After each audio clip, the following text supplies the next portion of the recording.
नमस्कार, gold spot में आपका स्वागत है। मैं हूं मनीषा गुप्ता। हॉलमार्किंग जरूरी बनाए जाने से ज्वेलर्स की यहां पर मुश्किलें बढ़ गई हैं। हॉलमार्किंग के नियमों के तहत अब ज्वेलर्स सिर्फ 22, 18 और 14 कैरेट की ही ज्वेलरी बेच पाएंगे, वहीं बाकी कैरेटेज की बिक्री पर रोक लग जाएगी। ऐसे में 15 जून को हॉलमार्किंग लागू होने से पहले ज्वेलर्स को बाकी कैरेटेज की ज्वेलरी को या तो बेचना होगा या गलाना होगा, जिसमें ज्वेलर्स को खासे नुकसान की आशंका है। आखिर ज्वेलर्स को कितना नुकसान है, आज इसी पर करेंगे फोकस, और वो क्या यहाँ पर प्लान्स बना रहे हैं, किस तरह की तैयारियां हैं, इस पर भी रहेगी हमारी चर्चा। हमारे साथ बाबा ज्वेलर्स के गौरव बाबा, पंजाबी सराफ ज्वेलर्स के सुमित आनंद, एक्सिस सिक्योरिटीज के सुनील काटके और मनीलिशियस कैपिटल के जयप्रकाश गुप्ता जुड़े हैं। इससे पहले कि हम हॉलमार्किंग की यहां पर बात करें, प्राइसेस पर एक बार एक रुख ले लेते हैं, क्योंकि यहां पर कुछ मुनाफा वसूली देखने को मिली है। $1900 पर आउंस के लेवल्स के जस्ट अराउंड या उसके नीचे हल्के से हमने सोने के भाव गिरते हुए देखे हैं। तो जो 5 महीने के हाईज हमने यहां पर बनते हुए देखे थे, वहां से कुछ मुनाफा वसूली आपकी स्क्रीन पर फिलहाल देखने को मिली है। जय, कैसे देखते हैं आप सोने और चांदी के प्राइसेस को अब आगे जाते हुए? देखिए, थोड़ा सा प्राइसेस में प्रेशर है इंटरनेशनल मार्केट्स में। एक साइकोलॉजिकल लेवल था $1910 का। दूसरा, यहाँ पे घरेलू मार्केट में भी बात करें तो करंट मंथ में अभी एक्सपायरी पीरियड चल रहा है, तो जिसमें थोड़ा सा वोलेटिलिटी ज्यादा रहता है। और कल जो नंबर्स निकल के आए यूएस से, वो भी यहाँ पे गोल्ड के लिए ब्लिप था, एक थोड़ा सा नेगेटिव नंबर्स थे। तो मुझे लगता है $1870 तक एक्सपेक्ट किया जा सकता है 1 से 2 दिनों में। तो कोई ट्रेडिंग स्ट्रैटेजी बनाने से पहले मुझे लगता है थोड़ा वेट करना चाहिए 49,000, 49,100 के लेवल के लिए। वहां पे बाइंग पोजीशन इनिशिएट करना बनता है। खरीदारी की जानी चाहिए, लेकिन हल्के से डिप्स यहां पर देखे जा सकते हैं। सुनील, आप कैसे देखते हैं सोने और चांदी के प्राइसेस को, स्पेशली गिवन द फैक्ट कि फ्राइडे को यूएस का नॉन फार्म पेरोल डेटा भी है, और हम यूजुअली देखते हैं कि इस डेटा के आसपास काफी ज्यादा मूवमेंट यहां पर एसेट क्लासेस और स्पेशली सोने में देखने को मिलती है। जी मनीषा, आज का कोई मेजर इंपॉर्टेंट डेटा नहीं है, तो बहुत ज्यादा वोलेटिलिटी शायद आज ना देखने को मिले। बट जो नॉन फार्म पेरोल डेटा आपने बताया फ्राइडे का, वो हाई इंपैक्ट डेटा होगा गोल्ड के लिए। बट अगर मिड टर्म फंडामेंटल्स देखते हैं तो एक फिस्कल स्टिमुलस की बात की जा रही है $6 ट्रिलियन का बाइडेन गवर्नमेंट की तरफ से। उसका एक मीडियम टर्म में सपोर्ट जो है गोल्ड के प्राइसेस में देखने को मिल सकता है, और अल्ट्रा लूज फिस्कल पॉलिसी का जो सपोर्ट है गोल्ड में एनी हाउ देखने को मिलेगा। और आई थिंक रिसेंट ट्रेंड अगर हम देखते हैं तो सेंट्रल बैंक्स अभी फिर से नेट बाइंग की तरफ बढ़ रही हैं। ETF में भी जो कंसेक्यूटिवली 5 मंथ्स का आउटफ्लो देखने को मिला था, वो भी ट्रेंड थोड़ा चेंज होते हुए नजर आ रहा है। अभी वहां पे भी थोड़ी बहुत बाइंग देखने को मिल रही है। और पिछले हफ्ते भी बीट होम सेल्स डेटा है और जो अनएम्प्लॉयमेंट डेटा था वो थोड़ा खराब था। उसके चलते डॉलर इंडेक्स अभी भी सब 90 लेवल्स पे ट्रेड कर रहा है। तो ओवरऑल फंडामेंटल्स मुझे लगता है थोड़ा तेजी की तरफ ही अंदेशा दे रहा है। और जो डॉलर टर्म में $1900 का जो बैरियर है, उसी के आसपास ट्रेड कर रहा है। मुझे लगता है ये $1925 तक जा सकता है आने वाले 1-2 सेशन में। तो मेरा रिकमेंडेशन बाई रहेगा, 49,500 के रेंज में बाई कर सकते हैं। 49,250 का एक स्टॉप लॉस मेंटेन करते हुए 49,900 का जो है टारगेट देखने को मिल सकता है गोल्ड में। ऑलराइट, खरीदारी की राय यहां पर है। ऑफ कोर्स आज यहां पर कोई बहुत इंपॉर्टेंट डेटा नहीं है, लेकिन आगे जाके ये हफ्ता थोड़ा सा चॉपी रह सकता है माफ कीजिए, तो उसके ऊपर आपकी यहां पर नजर होनी चाहिए। लेकिन अब फुल फोकस यहां पर हॉलमार्किंग में डालेंगे, जहां पर अभी भी बाजार क्लैरिटी का इंतजार कर रहा है। इवन एज इसको 15-16 जून से यहां पर मैंडेटरी कर दिया गया है। जो कमिटी है उसकी मीटिंग्स यहां पर लगातार चल रही हैं।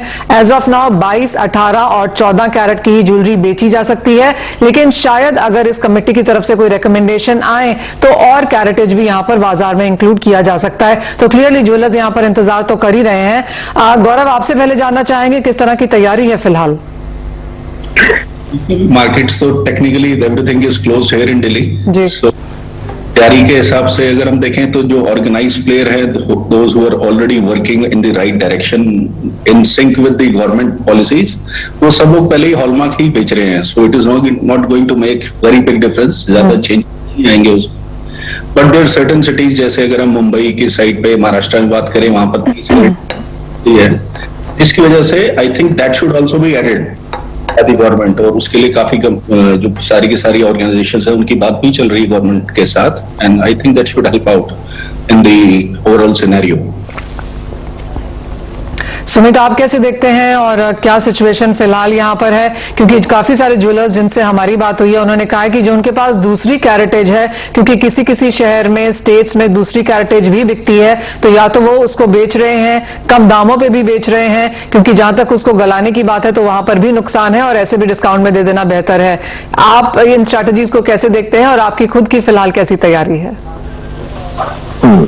सो मनीषा, पहले तो जिन लोगों के पास ये ऑलरेडी ऑड कैरेट्स हैं जो ये बेच रहे हैं, पहले तो ये काफी टाइम पहले से ये नोटिफिकेशन आया हुआ था कि अलाउड नहीं रहेंगे जी। तो इन्होंने पहले तो इसको पहले से ही साफ करना शुरू कर देना चाहिए था, इसको सील लगा के या जैसा भी इनको करना था। बट अब दूसरी तरफ अगर हम गवर्नमेंट को देखते हैं तो ये बहुत इम्प्रैक्टिकल मूव है कि इन्होंने 15 तारीख डेट निकाल दी है। उन बेचारों ने पिछले 2 महीने से 1 ग्राम माल नहीं बेचा है तो आज इतना बड़ा गैप था, मे भी उन्होंने अपनी प्लानिंग की होगी कि टाइम से बेच लेंगे। बट गवर्नमेंट को ये सोचना चाहिए कि अभी पेंडेमिक टाइम में 1.5-2 महीने से सारी जगह लॉकडाउन रहा है तो वो स्टॉक मूव नहीं हुआ है जी। तो प्रैक्टिकली तो गवर्नमेंट को इसमें कम से कम इनको 1 महीना और देना चाहिए कि एटलीस्ट वो फ्रीडम से उसको बेचे। तो कम से पहले ही पेंडेमिक के कारण सब लोग काफी लॉसेस में हैं। सो मतलब प्रैक्टिकली देखा जाए तो ये टाइम मिलना चाहिए था इन लोगों को। तो अगर मैं हमारी अपनी बात करता हूं तो हमारे यहाँ तो वैसे भी ये जो प्रिस्क्राइब कैरेट्स हैं हम उसके अलावा कुछ बेचते ही नहीं है। और एज जैसे गौरव ने कहा कि जितने भी ऑर्गेनाइज्ड ज्वेलर्स हैं वो पहले ही हॉलमार्किंग के अलावा कोई और ज्वेलरी बेचते नहीं है। सो ये प्रॉब्लम उनके लिए है जो ऑड कैरेट्स बेचते थे या जिनके यहाँ पे हॉलमार्किंग अभी भी वो लोग उसको प्रमोट नहीं करते थे। सो ये प्रॉब्लम उनके लिए जरूर है जो इन चीजों को पहले अडॉप्ट नहीं करते थे। सुमित, एक और चीज जो बाजार मान के चल रहा है कि ऑफ कोर्स 50% ज्वेलरी भी फिलहाल इंडियन मार्केट्स में पूरी तरह से हॉलमार्क नहीं है। एक जो इब्जा की तरफ से अनुमान आया है उसके हिसाब से अगर भारत में 5,000 टन की ज्वेलरी है तो उसमें से शायद 2-2,500 टन ही फिलहाल हॉलमार्क है, बाकी हॉलमार्किंग होना भी बाकी है। जैसे आप दोनों ने ही कहा कि लॉकडाउन की स्थिति रही है, ये सब काम फिलहाल यहाँ पर नहीं हो पाए हैं, तो सबकी पूरी ज्वेलरी भी फिलहाल अभी हॉलमार्क नहीं है। सुमित, आपको क्या लगता है कितना समय इसको लगेगा? और 15-16 जून से अगर आपको वो ज्वेलरी अपने स्टोर्स में रखनी है तो वो आप जो हॉलमार्क नहीं है उसे शायद नहीं रख पाएंगे। Situation of pandemic and lockdown since long time, it is very impractical for कि इसको एकदम जो इन्होंने 15 तारीख की डेट दे के लागू कर दिया। इट्स वेरी इम्प्रैक्टिकल क्योंकि हम बिजनेस में हैं, कोई यहाँ पे कोई बदमाशी नहीं हो रही है। गवर्नमेंट किसी लॉ को लाना चाहती है, उसको रेगुलेट कराना चाहती है, तो आज ये सिनेरियो देखते हुए इनको अपने कॉल्स लेने चाहिए थे। और ये टाइम बहुत कम है। और जिन लोगों ने, जैसे ये डेटा तो खैर मुझे नहीं पता जो आप बता रहे हैं, ये इब्जा या ये जितने भी चीजें हैं फिर ऐसे बड़ी ऑर्गेनाइजेशंस के पास ज्यादा अच्छे डेटा होते हैं। बट मुझे इतना पता है कि ये मतलब बिल्कुल स्ट्रिक्ट करो। अभी कई जगहों पे हॉलमार्किंग सेंटर्स नहीं है, बहुत कम है। सो उन सब चीजों को पहले इम्प्रूव करना चाहिए और साथ साथ भी हो जाएंगी। बट एटलीस्ट जहां पे नहीं है वहां पे तो बिल्कुल अभी लागू नहीं करना चाहिए। पहले गवर्नमेंट को अपने खर्चे से जाके वहां पे हॉलमार्किंग सेंटर्स लगाने चाहिए। अभी तो कई छोटी छोटी जगह है जहां बेचारों के पास मोर देन 100-200 किलोमीटर दूर तक भी हॉलमार्किंग सेंटर्स नहीं है। तो क्लियरली ये कंसर्न आगे जाके जरूर बन सकती है। गौरव, आप कैसे इस चिंता को देखते हैं? क्योंकि जहां तक हॉलमार्किंग मैंडेटरी करने की बात है, अब ये लॉ बन चुका है, इसमें फेरबदल नहीं आएगा। और हमारी अंडरस्टैंडिंग जो है, जो हमने हॉलमार्किंग और BIS के ऑफिशियल से सुनी है, वो ये कि हॉलमार्किंग तो लागू हो जाएगा, जो दिक्कतें हैं, जो क्लैरिटीज अभी आनी यहाँ पर बाकी हैं, वो बाद में यहाँ पर आती रहेंगी। इस सिचुएशन को आप कैसे देखते हैं और ज्वेलर्स एज एन इंडस्ट्री इसे कैसे देख रही है? देखिए, जनरली जब भी हम लोग बात करते हैं तो हम प्रॉब्लम के बारे में ज्यादा सोचते हैं। तो I think it is better to look for the solution. अगर किसी के पास 100 किलोमीटर्स में हॉलमार्किंग सेंटर नहीं है तो ये भी जरूरी नहीं है कि उसका वहां पर प्रोडक्शन सेंटर भी होगा उतना बड़ा। तो एटलीस्ट अगर वो अपनी प्रोडक्शन कराने के लिए कहीं बाहर जाते हैं, किसी और सिटी में जाते हैं, तो probably they can get their jewellery hallmarked over there as well.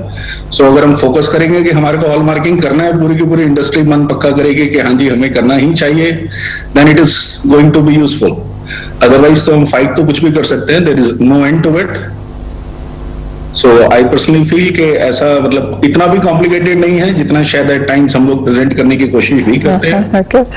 I totally agree with, जैसे वो 23 कैरेट्स का महाराष्ट्र की साइट पे चलता है, that is fine, I totally understand that कि वहां पर एक सिचुएशन ऐसा है, मतलब इतने सालों से एक कम्युनिटी के अंदर 23 कैरेट्स की ज्वेलरी बना के ही they are selling, so absolutely fine if the government allows that will be really great, but as of now मतलब इतना ज्यादा कॉम्प्लिकेटेड है नहीं, बिकॉज आज से नहीं, ये 2000 आई थिंक 2020 से इसकी बात हो रही है, 2021 जनवरी में इसको मैंडेटरी किया गया था।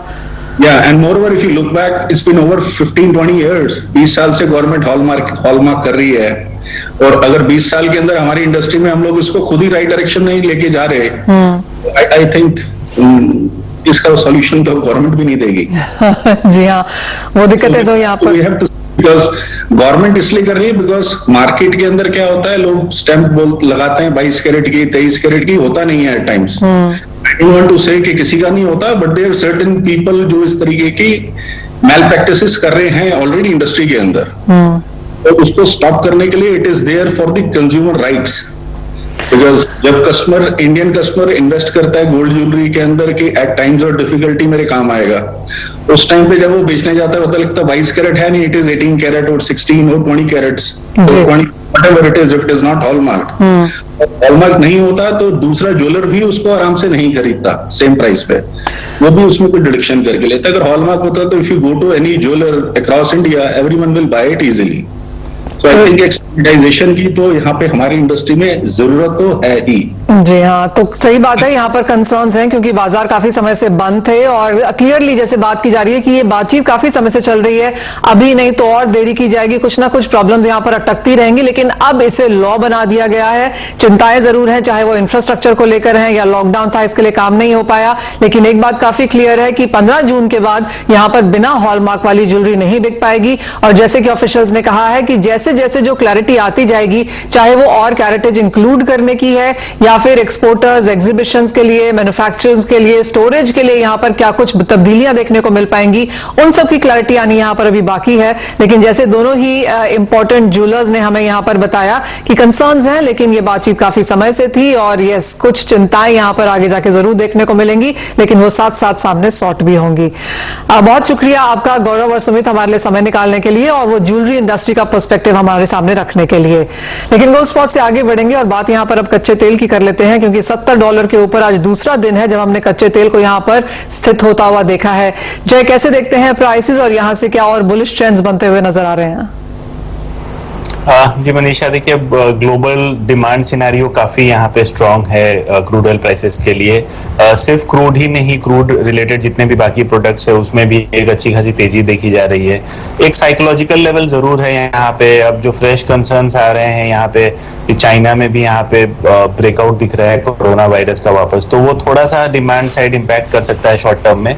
और साइकोलॉजिकली आप अगर $70 के ऊपर हैं ब्रेंट पे, तो वहां भी एक प्रॉफिट टेकिंग आ सकता है। तो करंट लेवल पे फ्रेश लॉन्ग की सलाह नहीं होगी।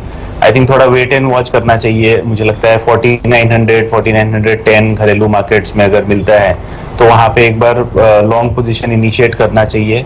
इस वीक का जो क्रूड ऑयल इन्वेंट्री है उस डेटा पे भी थोड़ा ध्यान देना जरूरी है। तो ओवरऑल थोड़ा सा कॉशियस रहें। आई थिंक यहाँ से 2-3% के करेक्शन के बाद ही एंट्री मेरे हिसाब से एडवाइजेबल रहेगा।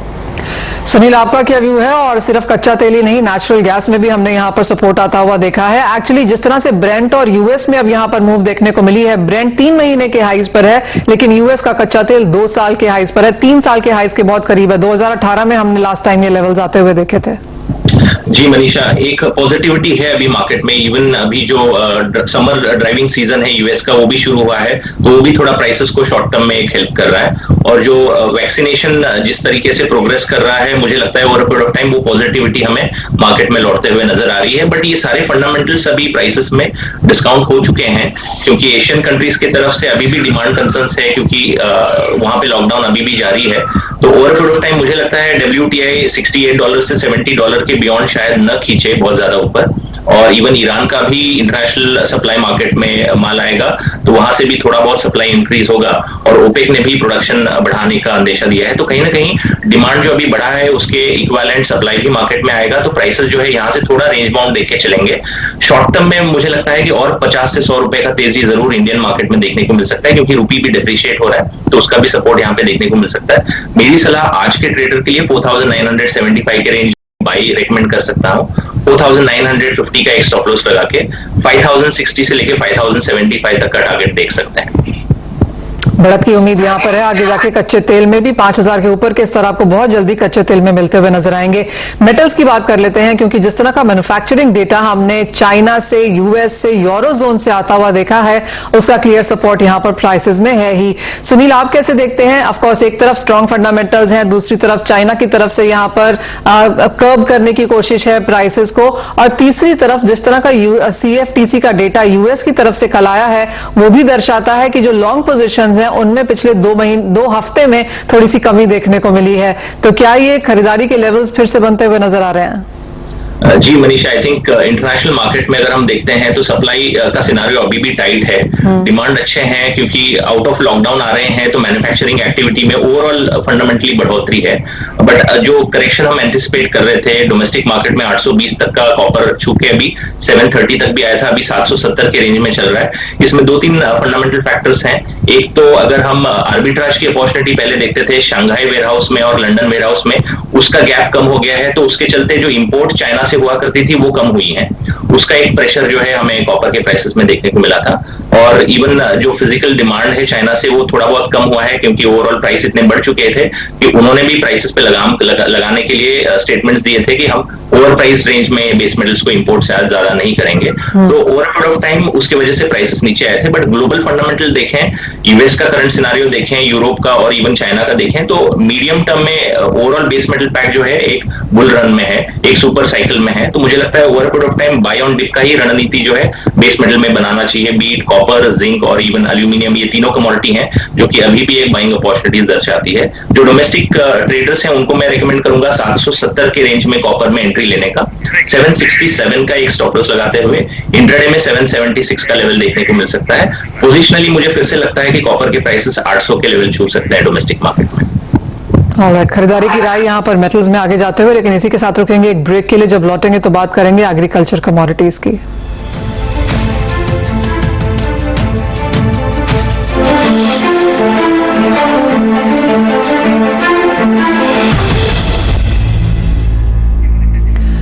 बात अब कॉटन की करेंगे, जहां पर कीमतों में लगातार 4 दिन की तेजी के बाद थोड़ा दबाव है, लेकिन कीमतें 5 साल के ऊपरी स्तर पर बनी हुई हैं। मिलों और एक्सपोर्टर्स की मांग और सप्लाई कम होने से कॉटन में तेजी है। आगे कॉटन कैसी रह सकती है, इस पर बात करने के लिए डीडी कॉटन के अरुण सेक्सरिया हमारे साथ जुड़े हैं। अरुण जी नमस्कार। कॉटन में तेजी बरकरार है, 23,500 के स्तर हमने अब यहां पर आते हुए देखे हैं, उससे ऊपर के लेवल्स भी यहां पर रहे हैं। किस तरह से आप यहां पर मांग बनता हुआ देखते हैं, और क्या इन हाई लेवल्स पे थोड़ी डिमांड डिस्ट्रक्शन है? नमस्कार मनीषा जी, कॉटन के भाव जो भी चल रहे हैं 150 से 2300 एंड 700 के लेवल चल रहे, this is coming to about 49,510 rupees. ये काफी दाम अच्छे बढ़ गए हैं और सबको फायदा हो रहा है, बट ये लेवल से ज्यादा बढ़ जाएगा तो 500 से 700 रुपये की ज्यादा तेजी दिखती है आज के लेवल पे। एंड बिकॉज साउथ के अंदर मिले अभी इम्पोर्ट चालू कर दी है और यहाँ में थोड़ा रेजिस्टेंस आ रहा है ये भाव के अंदर मिलों से, जो कंज्यूम करते हैं यहाँ उनको रेजिस्टेंस आ रहा है उसके भाव के अंदर लेने। तो काफी दाम बढ़ गए हैं। लास्ट 10 दिन के अंदर कम से कम 2,500 से 3,000 रुपये कैंडी का बढ़ा है। तो मेरे हिसाब से फिलहाल एक्सप्रेस लेवल ऊपर बढ़ने की क्षमता खाली 500-700 रुपये 24,000 के साथ होनी चाहिए, तो उसके ऊपर रेजिस्टेंस हो रहा है। तो आपको क्या लगता है किस तरह की करेक्शन या मुनाफा वसूली यहां पर फिलहाल देखने को मिल पाएगी? करेक्शन ज्यादा दिखता नहीं मेरे को, क्योंकि मार्केट नीचे जाना जरा बहुत कमती लग रहा है। अगर 24,000 भी आ गया तो 1,000 के नीचे जाना ज्यादा लगता है थोड़ा टाइम भी। तो माल खाली गवर्नमेंट एजेंसी से पास हो रहा है और थोड़े बहुत व्यापारियों से पास हो रहा है, तो डिमांड मार्केट में रहेगी। एंड डिमांड रहने से लोग मील वाले कवर भी नहीं है, तो मेरे हिसाब से बाजार ज्यादा नीचे जाएगा नहीं, तो मेरे सेम टाइम ऊपर भी नहीं आएगा, तो इम्पोर्ट का एक रास्ता खुल जाएगा।